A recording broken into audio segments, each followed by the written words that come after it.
और उस जादू टूने की वजह से मेरी बॉडी इतना ज़्यादा पेन में रहती थी कि हर दम ऑल द टाइम 24 घंटे मैंने थका-थका महसूस करना। ऐसे लगना कि जैसे मेरे ऊपर कोई भार पड़ा हो। मुझे रात को दबाव भी पड़ने और कई बार ऐसा होना कि रात को मुझे डर लगना और मैंने अचानक से डर कर उठ जाना और अपने इर्द-गिर्द देखना कि कोई है तो नहीं। तो बहुत सा मुझे ऐसे-ऐसे गंदे-गंदे ख़्याल भी आने, डर भी लगना और बॉडी एकदम पेन में रहती थी और फैमिली के साथ भी कोई प्यार नहीं था। मुझे ये महसूस होता था कि वो मुझसे प्यार नहीं करते। ऐसे मेरे हालात थे और मुझे गुस्सा बहुत आता था। जब मुझे कोई थोड़ा-सा डाँट भी देता था ना, तो मैं नहीं देखती ये मुझसे बड़ा है या बहुत रिस्पेक्टफुल है, मैं बहुत छोटी हूँ। मेरे हाथ में जो आता था मैं उनको मार देती थी, चाहे उस आदमी का जो मर्ज़ी नुकसान हो जाए।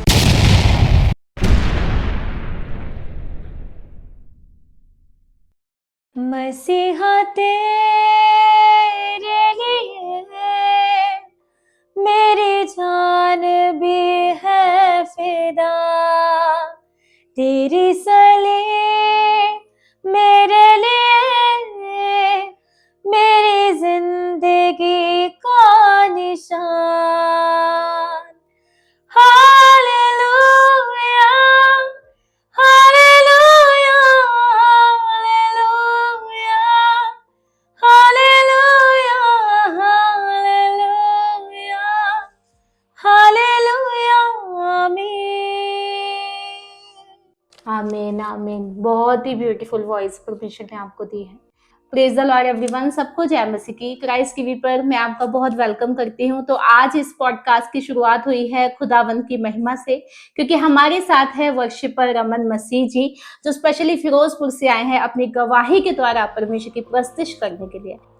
सबको जय मसीह की। मैं वर्शिपर रमन मसीह और खुदावन की ग्रेस से, अनुग्रह से खुदावन मुझे एक वर्शिपर के रूप में इस्तेमाल कर रहे हैं और खुदावन की ग्रेस से ही मेरे वर्शिप सॉन्ग आ रहे हैं फ्यूचर में भी और आ भी चुके हैं। और मेरे 2 सॉन्ग आ चुके हैं जिसका टाइटल है पीड़ा मेरियाँ और सेकंड सॉन्ग है जिसका टाइटल है रू आ।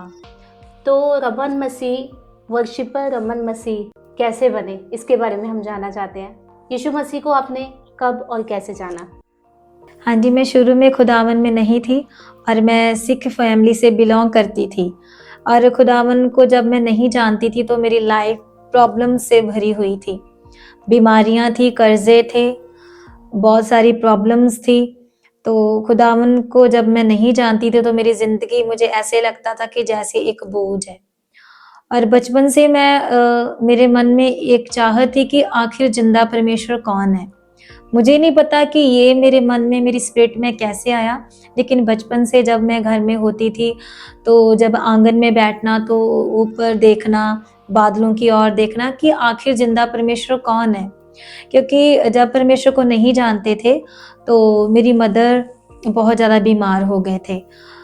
वैसे मेरी फैमिली बहुत धर्मी थी। हमारे घर में दिए लगते थे तो वहाँ पे मेरे फादर मदर चिराग लगाते थे, जो वहाँ पे ऑयल डालते थे और अपनी-अपनी भेंटें चढ़ाते थे। लेकिन वो चीज़ें, वो सब कुछ, वो भक्ति हमें बचा नहीं सकी, मेरी मदर को बचा नहीं सकी। तो मेरी मदर अचानक बीमार होने लग गए। तो पता चला कि उनके ऊपर किसी ने विचक्राफ्ट किया था। जब उनके ऊपर विचक्राफ्ट हुआ तो उनकी सारी बॉडी पैरालिसिस हो गई थी। बहुत सारे ट्रीटमेंट करवाए, डॉक्टर्स के पास गए, चेंज भी किए डॉक्टर, लेकिन मेरी मदर को कोई हीलिंग नहीं मिली। तो अंदर से हम टूट चुके थे। तो आखिरकार क्या हुआ कि एक दिन मदर की डेथ हो गई। तो मेरे मन में इतना ज़्यादा दुःख हुआ कि खुदावन, कि मेरे फादर मदर इतने धर्मी हैं, वो तेरा नाम लेने वाले हैं, तो फिर मेरे साथ ऐसा क्यों हुआ? क्योंकि मेरी मदर के साथ बहुत ज़्यादा अटैचमेंट थी। मैं घर से सबसे छोटी थी, तो अब जानते हो कि छोटे बच्चों को सभी बहुत प्यार करते हैं, जो घर में सबसे छोटा होता है। तो उसके बाद क्या हुआ कि मेरे जो फादर थे वो कर्ज़े में डूब गए, क्योंकि ऐसा हुआ था कि जो उनके सीनियर थे कोई, वो पैसे लेकर भाग गए, तो सारा जो कर्ज़ा था वो मेरे फादर के ऊपर पड़ गया। तो घर के हालात इतने बुरे हो गए, बीमारियाँ थी, बोझ थे, कर्ज़े थे, गरीबी थी, मतलब कि इतनी ज़्यादा प्रॉब्लम थी कि हमें कुछ समझ नहीं आ रहा था कि ये हमारे साथ क्या हो रहा है। उसके बाद अचानक से मैं बीमार होना शुरू हो गई। तो जब मैं बीमार होना शुरू हो गई, तो ऐसा होता था कि मैं अपने घर के लोगों के साथ बहुत ज़्यादा झगड़ती थी। वो मुझे कुछ भी बोलते थे तो मैं उनको मारने को पड़ती थी। बहुत ऊँची-ऊँची चिल्लाती थी, बहुत शोर मचाती थी। एक बार ऐसा हुआ कि मेरी फैमिली के घर के मेंबर सभी एक रूम में बैठे थे, तो वो बातें कर रहे थे, तो पता नहीं अचानक मुझे क्या हुआ कि मैं उनको छोड़कर एक वीरान जगह पर चली गई जहाँ पे कोई भी नहीं था। तो मुझे नहीं पता कौन-सी चीज़ मुझे उस जगह पर लेकर चली गई, ये मैं नहीं जानती। लेकिन कहते हैं ना वचन में कि खुदावन ने तुम्हें माँ के गर्भ से ही चुना है। तो एक चीज़ ने मुझे उस जगह से, उस वीरान जगह से वापस लेकर आई वो चीज़, तो वो मुझे लगता है कि खुदावन का आत्मा ही था। भला कि मैं नहीं जानती थी परमेश्वर को, पर उसने मुझे माँ के गर्भ से चुना था, वो मुझे वापस लेकर आई। और इस बात को ये कोई नहीं जानता, मैं आज बता रही हूँ। हाँ जी। और ये जो सब मेरे साथ हो रहा था, इसका रीज़न विचक्राफ्ट था। लेकिन मैं नहीं जानती थी कि मेरे साथ ऐसा क्यों हो रहा है। आपको कैसे पता चला कि आपके ऊपर जादू टोना हुआ है? किसी मैन ऑफ गॉड ने मेरे लिए प्रे की, ओके। तो उसके बाद मुझे पता चला, उन्होंने बताया कि आपके ऊपर किसी ने विचक्राफ्ट किया है कि इस लड़की की लाइफ डिस्ट्रॉय हो जाए, बिल्कुल ही। ओके। तब आपकी एज कितनी थी? तब मेरी एज होगी 70 ईयर्स, 17-16 साल। 17। और उस जादू टूने की वजह से मेरी बॉडी इतना ज़्यादा पेन में रहती थी कि हर दम ऑल द टाइम 24 घंटे मैंने थका-थका महसूस करना। ऐसे लगना कि जैसे मेरे ऊपर कोई भार पड़ा हो, मुझे रात को दबाव भी पड़ने। और कई बार ऐसा होना कि रात को मुझे डर लगना और मैंने अचानक से डर कर उठ जाना और अपने इर्द-गिर्द देखना कि कोई है तो नहीं। तो बहुत सा मुझे ऐसे-ऐसे गंदे-गंदे ख़्याल भी आने, डर भी लगना और बॉडी एकदम पेन में रहती थी और फैमिली के साथ भी कोई प्यार नहीं था। मुझे ये महसूस होता था कि वो मुझसे प्यार नहीं करते। ऐसे मेरे हालात थे और मुझे गुस्सा बहुत आता था। जब मुझे कोई थोड़ा-सा डाँट भी देता था ना, तो मैं नहीं देखती थी ये मुझसे बड़ा है या बहुत रिस्पेक्टफुल है, मैं बहुत छोटी हूँ। मेरे हाथ में जो आता था मैं उनको मार देती थी, चाहे उस आदमी का जो मर्ज़ी नुकसान हो जाए। तो इस जादू टोने की वजह से आपके घर का माहौल कैसा था? घर का माहौल बिल्कुल भी अच्छा नहीं था। घर में अशांति थी, दुख थे, बीमारियाँ थी, कर्ज़े थे, मुसीबतें थे, मतलब कि बहुत बुरे हालात थे। ऐसी सिचुएशन में आपकी मदर भी नहीं थे आपके और पास? मदर भी नहीं थे और जब मदर की डेथ हो गई तो फिर तो उससे भी ज़्यादा हालात बुरे हो गए। तो फिर जो बाकी फैमिली मेंबर्स थे, उनका बिहेव कैसा था जब वो आपके हालात को देखते थे कि आप घर से निकल जाते थे किसी को बिना बताए, आप अकेले-अकेले रहते थे, रात को आप पर दुष्ट आत्माओं के अटैक होते थे, तो बाकी घर वालों का बिहेव कैसा था आपके साथ? घर के लोग भी बहुत परेशान थे क्योंकि आप जानते हो कि जब घर में कोई छोटा होता है, जी, सभी उसको बहुत प्यार करते हैं। बिल्कुल। तो वो बहुत परेशान थे क्योंकि मैं अपने घर में एक लाडली हूँ, क्योंकि मेरी हर एक डिज़ायर को मेरी फैमिली ने पूरा किया। तो पर मुझे ये महसूस होता था कि वो मुझसे प्यार नहीं करते। तो इस वजह से वो बहुत परेशान थे कि इसको क्या हो गया है। तो कितने साल तक आप पर दुष्ट आत्माओं के अटैक हुए हैं? ये 2-3-4 साल ऐसे ही चलता रहा। ओके। तो फिर यीशु मसीह के बारे में आपको कैसे पता चला? यीशु मसीह के बारे में मेरे सिस्टर थे, उनके एक फ्रेंड थे। तो उन्होंने बोला कि तुम्हारी छोटी बहन इतनी बीमार है, वो ठीक नहीं हो रही। आपने हर जगह जाकर देख लिया, आपने सब पूजा पाठ कर लिए, लेकिन तुम्हारी बहन आज़ाद नहीं हो रही। तो तुम ऐसा करो कि एक बार चर्च जाकर ज़रूर देखो, अपनी बहन को चर्च लेकर जाओ। तो पहले तो फैमिली बहुत ज़्यादा सोचने लगी कि हम चर्च जाएँगे, शायद हमारा धर्म परिवर्तन हो जाएगा, पता नहीं हमें क्या वो बोलेंगे करने के लिए। पहले तो वो सोचने लगी। तो मैं भी तैयार नहीं थी जाने के लिए। मैंने बोला कि मुझे और कहीं ले जाओ, लेकिन मैंने चर्च में नहीं जाना कि क्यों? वो तो लोग मतलब कि धर्म परिवर्तन करते हैं, वो तो हमारा परमेश्वर है ही नहीं, वो तो अंग्रेज़ों का परमेश्वर है। ओके। वो हमारा परमेश्वर नहीं है, मैं नहीं चर्च जाऊँगी। तो फिर ऐसे कैसे करके वो किसी ना किसी तरीके से मुझे चर्च ले गए बस मनाकर। तो कैसा लगा जब आप फर्स्ट टाइम चर्च गए थे? तो जब चर्च में मैं फर्स्ट टाइम गई तो मुझे शांति मिली, जो मैं जी। बड़े सालों से ढूँढ रही थी, क्योंकि खुदावन कहते हैं ना कि मैं शांति का बिल्कुल, राजकुमार। बिल्कुल। परमेश्वर का वचन भी कहता है जिस तरह माता अपने पुत्र को शांति देती है उसी तरह मैं तुम्हें शांति दूंगा। जब हम प्रभु के भवन में जाते हैं तो वो वहां पे वो सामर्थ्य होती है, परमेश्वर की प्रेजेंस होती है, और जहाँ यीशु मसीह है जो शांति का राजकुमार है, पीस ऑफ प्रिंस है, वहां शांति तो आएगी। हालेलुया। तो फिर उसके बाद आपको कैसा लगा जब आपने आराधना की, गवाहियां सुनी, कैसा लगा आपको? जब मैंने आराधना की, मैंने लोगों को देखा कि खुदावन ये इतने अच्छे से वर्शिप कर रहे हैं, इनको दुनिया का कुछ पता ही नहीं है, मतलब कि वो इतने ज़्यादा लीन थे। तो मैंने सचमुच वो असल वाली वर्शिप देखी और असल वाला वो रियल वाला खुदा का प्रेम लोगों में देखा, क्योंकि उनको कोई मतलब नहीं था कि हमें जी। कोई देख रहा है, कोई शर्म नहीं थी उनको, वो बस परमेश्वर के साथ उनका मतलब कि मगन थे वो। तो मुझे बहुत अच्छा लगा और मुझे भी शांति मिली, तो बहुत अच्छा फील हुआ। और जब मैंने कंटिन्यू चर्च जाना शुरू किया, जी। धीरे धीरे वो विचक्राफ्ट था जो मेरे ऊपर हुआ उसका असर कम होने लगा और एक दिन पूरा ही खत्म हो गया। फिर उसके बाद जो कर्जे थे, जो बीमारियां थी, जो घर के हालात इतने बुरे थे, वो सभी खुदावन ने ठीक कर दिए। अच्छा, आपने चर्च जाना शुरू किया तो पहले दिन ही आपकी हीलिंग हो गई थी या कुछ टाइम लगा था?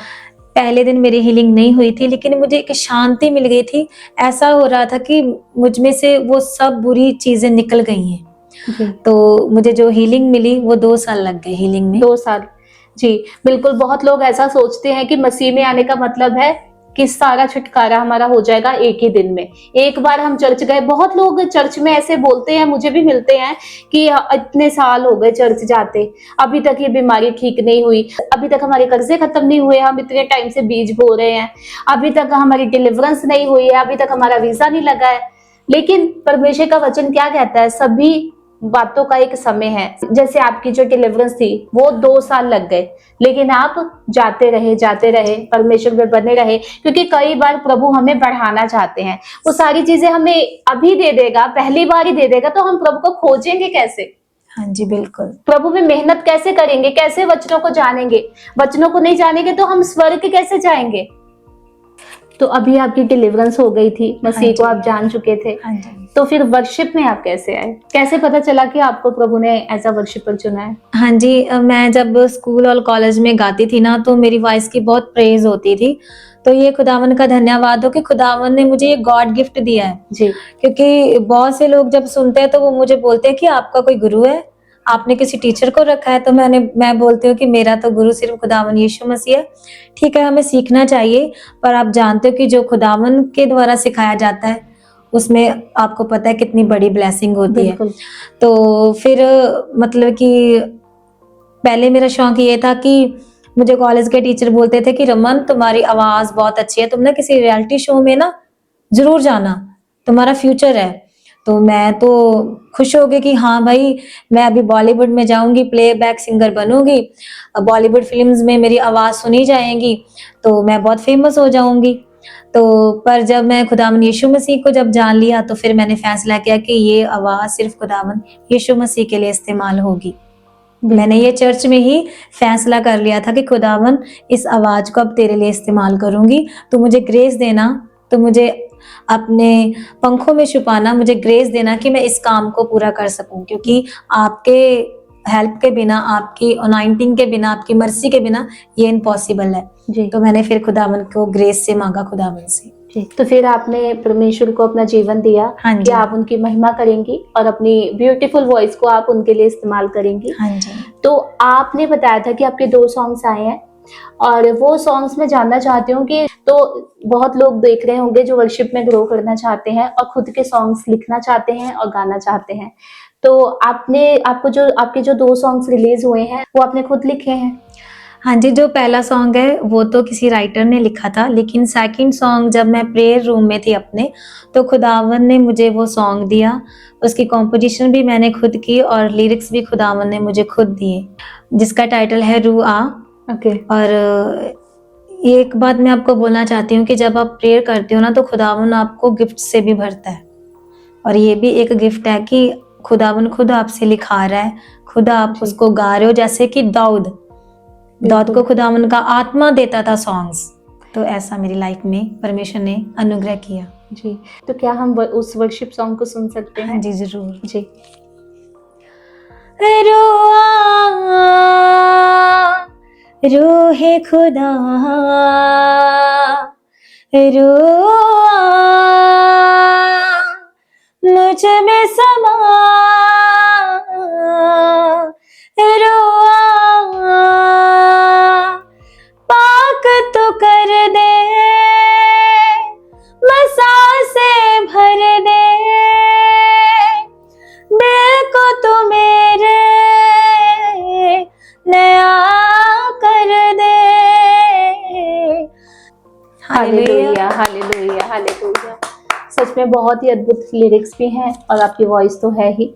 तो एक लास्ट मैसेज मैं आपसे सुनना चाहती हूँ। आप सिख कम्युनिटी से थे, परमेश्वर को नहीं जानते थे। परमेश्वर को जानने से पहले, चर्च जानने से पहले आपने बोला कि मैं चर्च नहीं जाऊंगी क्योंकि ये धर्म बदलते हैं। तो आज आप वर्शिपर हैं, प्रभु की सेवा करते हैं। तो आप मुझे बताइए, क्या आपका धर्म बदला गया है? नहीं, मेरा बिल्कुल भी धर्म नहीं बदला गया। खुदावन ने मेरे जीवन को बदला है। जो पहले गुनाहों में था, पापों में था, बंधनों में था, शराफों में था, खुदावन ने मेरी लाइफ को चेंज किया है। और देखिए, मैं सिख फैमिली से बिलोंग करती थी और मैं पोस्ट ग्रेजुएट हूँ।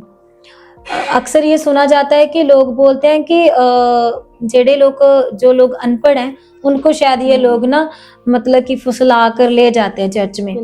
लेकिन ऐसा इस जनरेशन में ऐसा कोई भी नहीं है जो पढ़ा लिखा ना हो। आप सर्च करें, आप विजिट करें चर्च में जाकर, क्योंकि देखिए, मैं एक जिंदा टेस्टामनी हूँ। मेरी लाइफ में खुदावन ने कामों को किया है, तो मैं कैसे ना बताऊं लोगों को कि तुम भी भाई चर्च में जाओ। जैसे मेरी लाइफ चेंज हुई है, आपकी लाइफ भी चेंज हो। तो प्लीज आप खुद चर्च में जाएं, विजिट करें, फिर आपको रियलिटी का पता चलेगा, आपको सच्चाई का पता चलेगा कि सच्चाई क्या है।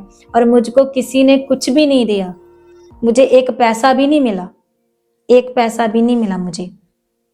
खुदावन ने मुझे चुना और मैं खुदावन का धन्यवाद करती हूँ। जी, क्योंकि परमेश्वर का वचन कहता है कि चक्कर देखो यहोवा कितना भला है। परमेश्वर आप सभी को इनवाइट करता है कि आओ और चखे प्रभु को खोजें और फिर देखें। बिना चर्च जाए आप कुछ भी नहीं कह सकते। तो आपकी जो गवाही बहुत ब्लेस्ड टेस्टिमनी, किस तरह आप जादू के होने से फ्री हुए और किस तरह परमेश्वर ने आपको एज अ वर्शिपर लॉन्च किया है, क्योंकि हम सबकी लाइफ में प्रभु की एक अद्भुत और बड़ी योजना है। प्रभु चाहता है हम उनकी सेवा करें, लेकिन क्या हम अपने आप को समर्पित करते हैं प्रभु को? क्योंकि प्रभु तभी हमारी लाइफ को बनाएगा जब हम समर्पण करेंगे। आपने किया, आपको व्यर्थ में नहीं चुना प्रभु ने। जादू के होने में थे, मसीह में आने के बाद भी थोड़ी बहुत प्रॉब्लम्स आ जाती हैं, ज्यादा भी आ जाती है, लेकिन हमें खड़े रहना है। तो मैं आपका बहुत बहुत धन्यवाद करती हूँ कि आप हमारे चैनल पे आए, अपना कीमती समय निकाल के अपने टेस्टिमनी को देने। आपका बहुत बहुत धन्यवाद। थैंक यू सिस्टर, और सभी को जय मसीह की। मैं भी आपका धन्यवाद करती हूँ और मेरा ये बिलीव है कि मेरी टेस्टामनी के द्वारा बहुत से लोगों की जिंदगी में चेंज आएगा और खुदावन उन पर भी अनुग्रह करेगा जैसे उसने मुझ पर किया। सबको जय मसीह की। God bless you. तो अभी आपने सुना वर्शिपर रमन मसीह जी की टेस्टिमनी को। तो अगर आप भी उनकी तरह गवाही देना चाहते हैं हमारे चैनल पे, तो आपको अपना नाम, अपना लोकेशन और अपनी गवाही हमें व्हाट्सएप करनी है नीचे दिए गए नंबर पे। और एक रिक्वेस्ट है कि आप हमें प्लीज़ कॉल मत कीजिएगा, आप सिर्फ हमें मैसेज ही करना। और इसके अलावा अगर आप हमारे चैनल से ब्लेसिंग को पा रहे हैं और हमारे सेवकाई को सपोर्ट करना चाहते हैं, तो अभी आपके स्क्रीन पे QR कोड आ जाएगा, आप अपनी ऑफरिंग को भेज सकते हैं। बने रहिए क्राइस्ट टीवी के साथ। सबको जय मसीह की। God bless you all.